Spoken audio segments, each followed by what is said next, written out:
Welcome to the LeadHERship Unveiled Summit. We're bringing you leaders, women leaders all throughout the world that are providing valuable input and impact for you to how to become a better leader and or how to be better led. And so our next speaker today is Cathy Derksen. Now, Cathy is an author, a speaker, a disruptor, and catalyst who is dedicated to improving the lives of women in her community and around the world. The title of her talk today is Reignite Your Life to Lift the World. Cathy, I'm going to remove myself and welcome to the stage. I can't wait to hear what you have to share. Perfect. Thank you very much, Linda. And yes, Linda and I have done this together a few times. And one of the big things we do is create books together as well, as many of you know. And in my talk today, I want to do a combination of things. So first off, talking about how do we reignite our life. And I know for many of us that are in the room right now, we are entrepreneurs. Many of us have reinvented ourselves. We figured out what it is that makes us come to life. What is it that excites us? But what I've been thinking about a lot lately is that there are so many women in the world who do not have a community like this.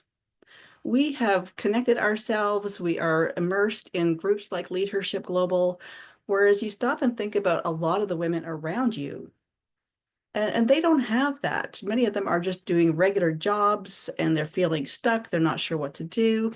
A big focus of my work is on midlife women. And I find that so many of us, again, many of the women in the room right now don't fit into this category, but so many women have been working a job for the last 20, 30, 40 years. They're coming towards retirement, whatever that even means these days. And they really are feeling completely stuck. They have no idea what they're supposed to do next. Looking back at the old model of retirement, where people retired around 65 and life expectancy was only around 70, it kind of made sense that maybe we'll putter for the next 5 years and just kind of do our time. Whereas these days, most of us need to plan to live into our 90s or hundreds. So when we're hitting that time in our life, in our 50s or 60s, when we're starting to feel like, okay, what I'm doing now is not what I feel like I'm supposed to be doing, or we've worked that job and hit that number that brings us to that word retirement, but we've got 20 or 30 years to go. So that idea of just puttering in retirement, I think for most of us is not really what we want next. We want to find things that do reignite us, re-inspire us, give us that reason. Why are we getting out of bed in the morning? How is it that we're feeling like we're contributing both to our own family, to our community, but even to the whole world? And to me, that is a big part of it, that really we have the ability to impact other people around the world, and really bringing that into context of what is it that we do as individuals that really can create a positive impact on so many other people. So I'm going to go through a quick slide deck kind of around this idea of how are we looking at reigniting our life.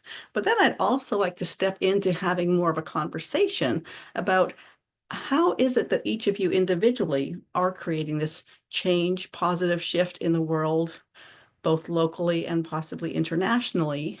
But even those other ideas of how is it that we can impact those other women who don't necessarily have a community, that are feeling like they have to do what our culture's always told us, that you hit 50, you're old and obsolete, and you might as well just go sit in the corner. That's not what we're going to do. And so what we want to do, how do we connect with these other women? How do we continue to inspire and lift? And to me, a lot of it is letting women know that they're not alone. Because I think that feeling of being alone in this kind of journey is also really harmful. So that's where I'm going to kind of take us in the next few minutes. So let me just bring up my screen and we'll see if I know Linda's always saying, come on, you got to get your screen ready. And I will get me going here. Perfect. And of course, whenever we get onto the big screen, come on, big screen. What can you guys see so far? Is it working? Yeah, you see your PowerPoint. Oh, there it comes. There you Now it's up to the big guy. Perfect. So yes, so reigniting your life to lift the world. So not just focusing on yourself, but in a bigger picture. And as most of you know, a big part of what I do in my work is giving women a platform for sharing their journey. And to me, a big part of it is that part of sharing our stories, because I think our journey in life has its ups and downs, its triumphs, its challenges. And I think the more that we share that, the more it helps the rest of us to get through our own challenges when they come up. So that's one of the reasons I love creating these books, because each book has roughly 20 women all over the world, each sharing their journey based on a different theme. And as we've mentioned earlier, our LeadHERship Unveiled book came out in February, and it's spotlights 20 women from the LeadHERship global community, and has been a really inspiring way of getting at the stories of a lot of these women out there. And so this has become a big focus of what I do these days, always coming up with new books, new themes, spotlighting a whole new group of women in many different ways. So definitely let me know if you're interested in jumping into that. But kind of looking here at some of these tips for reigniting your life. And one of my favorite quotes is here on the side, and it's, don't ask what the world needs. Ask what makes you come alive and go do that, because what the world needs is more people who have come alive. And I see this as really, it's almost like an epidemic right now, that people are not alive. They're living numb, burnt out, confused, scared. And I think the more we can help ourselves and each other to come alive, this is how we'll shift the world. And I think too, as women, and especially midlife women, I think we will be the ones who create change in the world. We have so much experience and wisdom, and we have, I would say, generally speaking, that just innate ability to bring people together and to have that empathy for each other. So to me, this is where I wrap around so much of what I do, is just what makes you come alive and go do that. And a couple of ideas for allowing yourself to come alive. So allowing yourself to dream. Like, how many of us are still allowing ourselves to dream about something bigger, what we want next? I know many of us, we started with this with our business, but are you still dreaming big? Are you stuck in your day-to-day doing the business and forgotten what that dream was of why you're here in the first place, that thing that makes you come alive? And looking at this regularly and allowing yourself to go there. And especially at an emotional level, I think so many of us will keep it kind of on the top of our heads on a, yeah, I remember that. But where's the emotion? Like, are you feeling it? Is it really where you're still going? And the word possibilities is another one that I just love, because I think that's another place where a lot of women get stuck in life, is we stop looking for other possibilities. We think, well, these are my limits. This is what I can do with my life. And I think the more we see each other stepping into new opportunities and new possibilities, it helps us to even start thinking differently and dreaming differently. And to me, I love, I think I'm going to make a book about this soon. Courage is contagious. The more we step into being courageous, the more we give people around us that permission to do the same. So, making sure that we are recognizing our fears and stepping past them, and looking at what does excite you, even though it's going to be scary. And I know quite often I will say to myself, when things do feel scary, it's like, okay, that means it's the right thing. That's what I'm supposed to do, because I can feel there's a challenge here. I can feel that I'm stepping outside of my comfort zone. So really remember that courage is contagious. So you being courageous helps other people to also become courageous. And I know quite often we get caught in this idea that we have to take little steps and do what's safe and build on things. But I think in a lot of cases, when it comes down to this whole idea of stepping into what really reignites us, sometimes we just have to jump. We have to take that leap of faith and just go do it. And I know it's can be quite scary. And again, step into that fear. Courage is contagious. And I love this little quote here too, that your wings already exist. All you need to do is fly. And I've kind of wrapped it up here with this is one of my all-time favorite quotes too, is how does one become a butterfly? You have to want to fly so much you're willing to give up being a caterpillar. And there is so much to that quote and again, I think so many of us are feeling stuck and we are being caterpillars. We are saying, okay, I am going to stay safe in my little caterpillar body. I would love to have wings and fly and do all these other things, but we're not willing to give up being the caterpillar. So in order for us to really step beyond that and reignite our own life, we need to give up being that caterpillar. And I've just thrown in here my contact information. So LinkedIn is the best place to find me. My website is inspiredtenacity.com. But I'm just going to jump off the screen here now and come on back over here. And like I said, what I'd really love for us to do is have this conversation as a community of leaders in the world. Here in this group, I'm not sure if many of you noticed, but we have an international community of women here with us right now. In the LeadHERship Global Book, we had women from US, Canada, Australia, Sweden, Netherlands, South Africa. I'm missing one. Vera, where were you? And so we literally had Australia. women. Oh, yes, I think did I say Australia? I meant to say Australia. So anyways, but we had women all over the world that were included in this book. And I know here today too, we have quite a range of women in different age groups, different countries, different careers, different life experience. So kind of looking at this, I'd like to just have any of you pop in and say, what was it that really inspired you to take on becoming a leader? And how do you see that you are now creating any change, that impact and that change in the world? Linda, I know that, I mean, you have done this over and over again. Linda and I, we've known each other for about 4 years now. And when we first got together, we were introduced from a common friend, a mutual friend, and Linda was running a networking group at that time. And I think kind of like what you're saying earlier, Linda, that you didn't realize you were a leader until you noticed that people were following you. And so I've kind of watched some of this evolve from when you started your network group and then you started the publishing and now you're doing a lot more bigger things as well. So what would you say is kind of where you're creating impact in the world and what was that spark?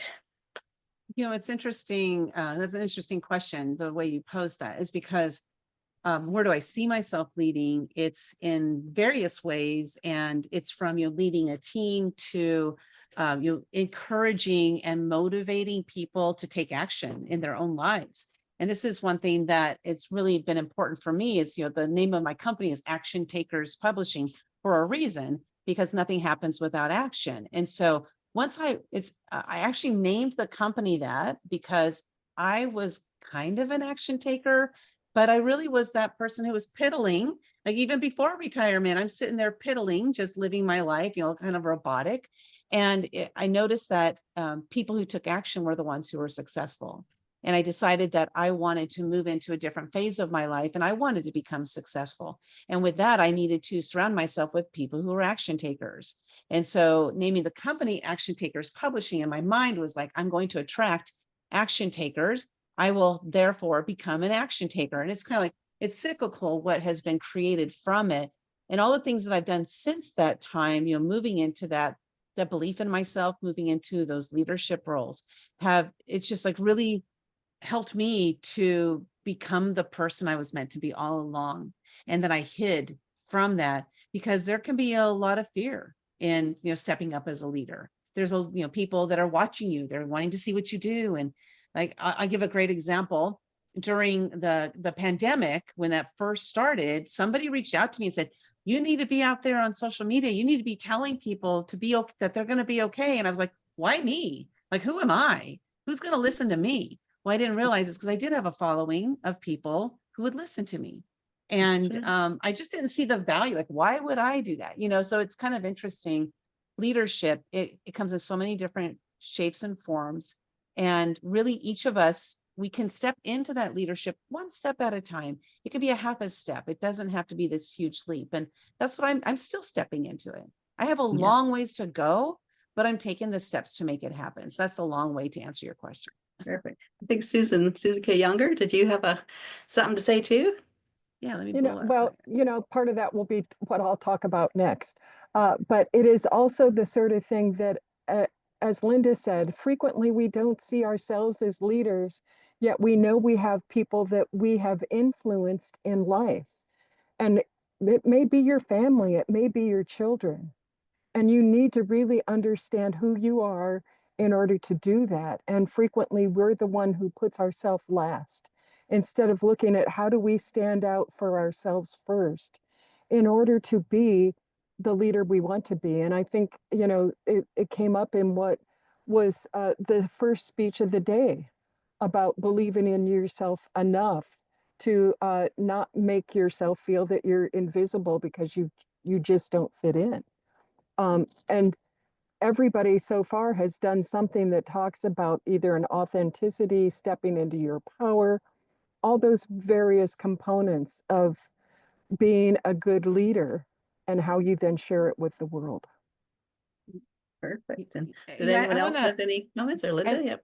Yeah, I'd like to comment on kind of add to that as well, is that leadership doesn't mean leading a multi-billion-dollar company. It doesn't mean, leading, 2,000 people or having the biggest Facebook group. It means leading one. It can be so simple as leading one person, because as Cathy talks about, and one of the books that Cathy published was the ripple effect of impact. And so it's the ripple effect is like, I reach out, I connect with one person, I help to empower them, to embolden them with the skills that they need in order for them to then become a leader. And it creates this huge ripple effect behind it. And so I think, and from my perspective, I'm speaking from my own perspective, is I always thought leadership was big. It was huge. I didn't realize that it could be something that I'm leading one person for them to be able to lead as well. And I think that we need to really step back and realize how powerful we are in that our messages and when we show up. Now we make impact, good and bad. And we get to decide, are we going to make good impact or bad impact? And so there's impact when what we're doing, how we're showing up, how we're speaking, there's impact no matter what.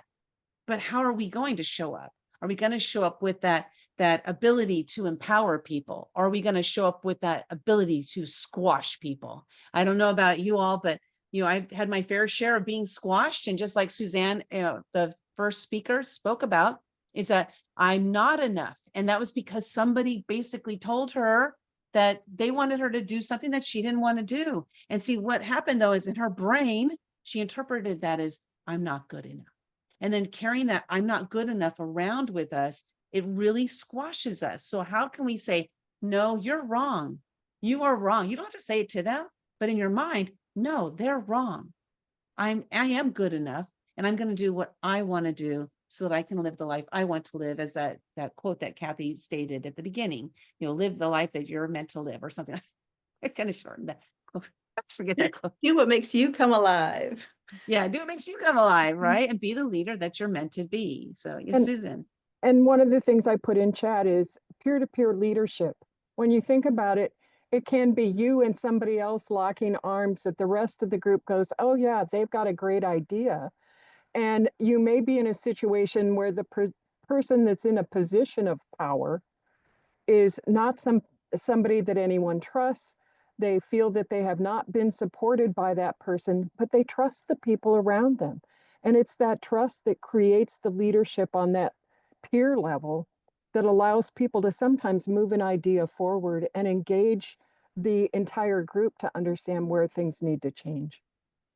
Yeah, and I love how Mhm. you mentioned that peer-to-peer because it really got me thinking. Yesterday I was attending an event and we've written a children's book. And with this children's book, we made the book come to life by creating a video. And the video has a child, it's a cartoon character, but it's a child's voice that is reading the book. And the reason we did this is because children reading to children learn more from other children oftentimes than they do from that adult who's like over them, right? And so that's that peer-to-peer. It starts at a very, very, very young age. And so, how are we teaching our children to lead other children as well? It really starts young. Well, I love that. That's a great idea. And one of the things I'm kind of bringing together now is more of like a hub of resources for women to come to and to connect with these different things, and really looking at the idea of helping these other women who don't have this community that is giving them permission to do new crazy things and just to come together. And yes, together, like I said, I think midlife women are what is going to change the world. So let's get more of us on board. Let's do it. We go together like shamalama lama. I don't know if those are the words. Cathy, thank you so much. This is a great presentation. You do have a free gift, and I just dropped it in the chat there. It's a Kickstart Zoom session and free book valued at $150. You see, book your 30-minute Zoom session with Cathy to kickstart your journey to reignite your life. You want to share with us a little bit about what your free gift is, and then we'll also talk about your VIP upgrade gift. Yeah, so basically it's a chance to get together, get to know each other, and see how I can help you in this reigniting your life. And then also some downloads of several of my books. I think I've probably got about 10 different books there that you can download the PDF for free. And of course, if you're interested in being in a book like that, then I've always got lots of choices. Yes, lots of choices to choose from. And then you also have your VIP gift, which is an author accelerator session with you for $300. It's a $300 value. And if you upgrade to VIP by clicking the link in the chat there, it's also on the free gift page, upgrade to VIP, and you can get access to that author accelerator session. So why don't you tell us a little bit about that?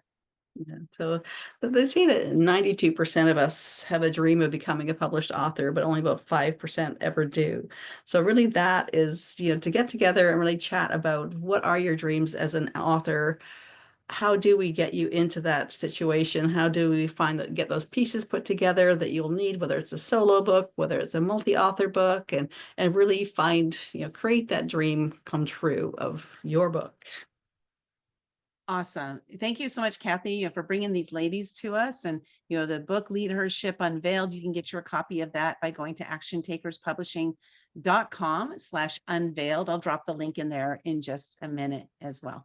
So Cathy, thanks so much. This is a great presentation. Love the topic, of course, and I look forward to seeing what more we do together. Yes, thank you. Awesome. Another fantastic presentation here at the LeadHERship Unveiled Summit.